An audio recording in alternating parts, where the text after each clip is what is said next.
All right, let's get right to it. He's the Rams' all-time leading receiver. He's a member of the NFL Hall of Fame. Isaac Bruce. Isaac, thank you so much for joining us. Really appreciate it. Hey, what's up, fellas? Not much. We're getting ready for an important game on Sunday, and I want to get into Christian McCaffrey and the 49ers obviously acquiring him and getting another weapon. But first, I want to say Deebo Samuel not playing on Sunday because of a hamstring. How do you view the Christian McCaffrey acquisition, knowing that Deebo's not going to play, but you should get him back down the line? Well, you know what? I think it was a pretty bold move by the 49ers, man, just going out and trying any way they can to better their team. With his addition, man, he can do multiple things. I mean, he's a great runner. You can split him out. He can run routes. He can be a slot guy. You know, pairing him up with, the weapons that they already have with Kittles. You mentioned Deebo Samuels, man, who I feel like is one of the better receivers in the league. And particularly in that offense, the way Shanahan runs things, with the play-action pass, the zone read runs. They're a very formidable offense, man. And I think that once the cohesiveness gets together and Christian gets a true feel of what the playbook is, I think he's gonna fly big time. Isaac, let me ask you this, because you had hands, footwork second to none, and that's why you're a Hall of Famer. Deebo, to me, is not your prototypical receiver. He does things I've never seen a receiver do, but yet he leads the league in drops. He gets the ball behind the line of scrimmage. Talk to us about the strength and weaknesses, because have you seen anything like him before? He's built like Marshall Faulk. Strong legs.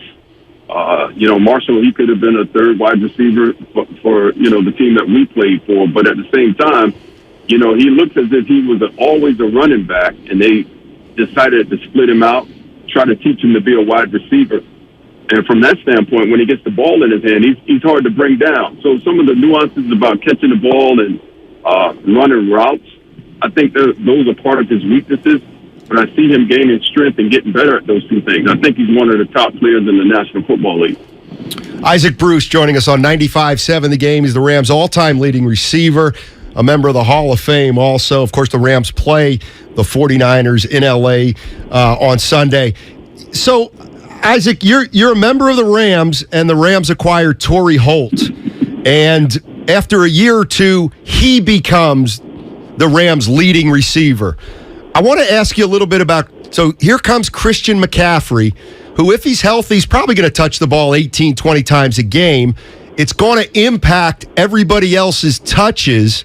How did you adjust when the Rams got Torrey Holt and maybe the pecking order changed a little bit? Were you okay with that? What's that like? Well, it's fine. I mean, we all know that, football itself is a team sport. It's the greatest team sport. If you only have one wide receiver that's drawing all the attention, the double teams and the coverage over top, I mean, it can be hard for that guy. And that's happening for a reason. It's because, that player has been dominant.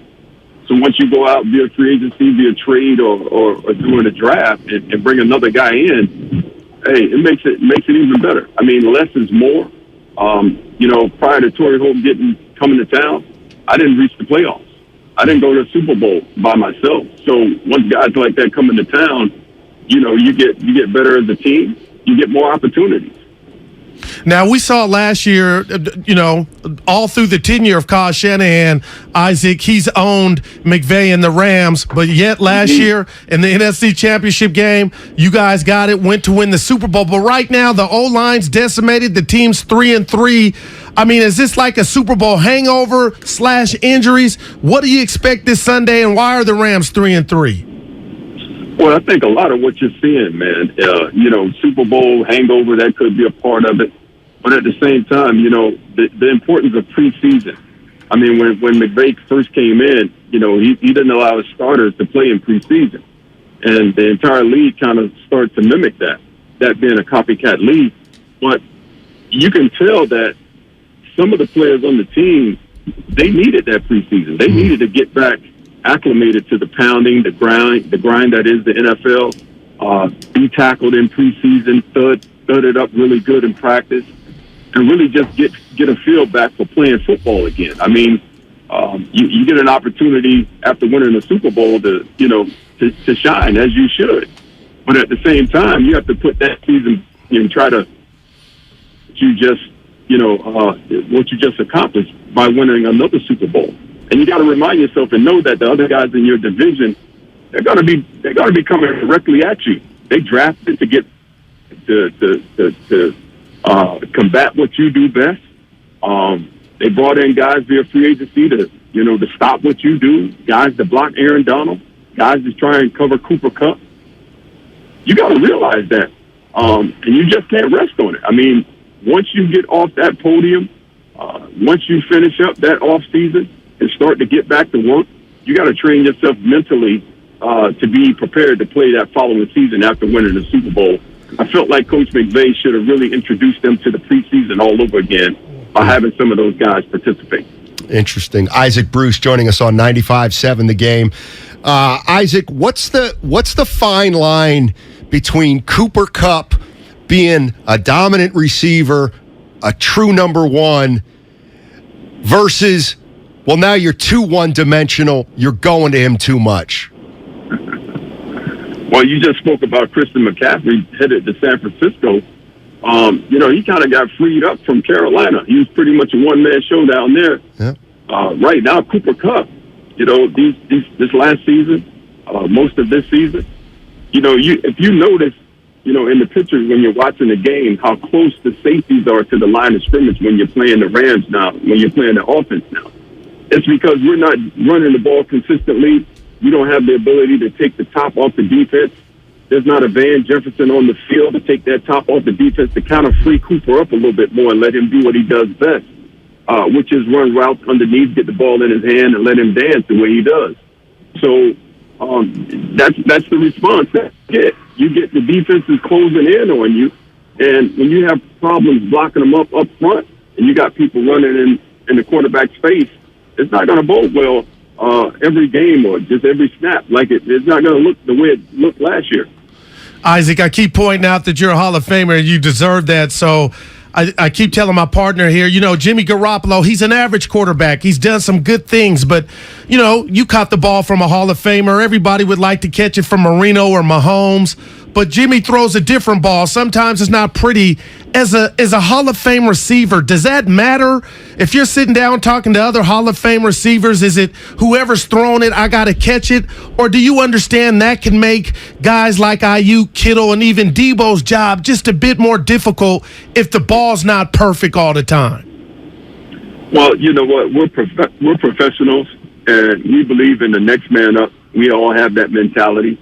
But if you're going to have a guy that's going to be in there week in, week out, you want to have some cohesiveness with him. You want to make sure that, he's anticipating well from a quarterback standpoint, that he can throw you open. He can hit you in the places where you like to be hit and where you really don't have to break stride when you're catching the football. So I think guys like that, and let's be real, Jimmy does it pretty consistently for the 49ers pretty well. I mean, he's led them to a Super Bowl. He's gotten and put them in positions to play meaningful football in the postseason. It's just at times he tends to give the ball away or makes that one mistake that keeps him out of what many would call one of the elite quarterbacks in the National Football League. So if they can get that together, and I think through time, that they run in practice, they'll get better at it. Gotcha. Hey, before I let you go, Isaac, and hopefully our connection holds up, is this story true that I heard that you'd signed a 2-year deal with the 49ers back in the day, and Jerry Rice gave you permission to wear 80, and you told Jerry Rice to hit the pike? well, I'll tell you what, out of honor and respect for the person Jerry Rice is, the player that he was, there was no way I was going to wear number 80 for the San Francisco 49ers. That just wasn't, in my thinking. And, it's kind of the same rule that's in Los Angeles right now, for myself and the great Henry Ellis. No one's ever wearing that number again.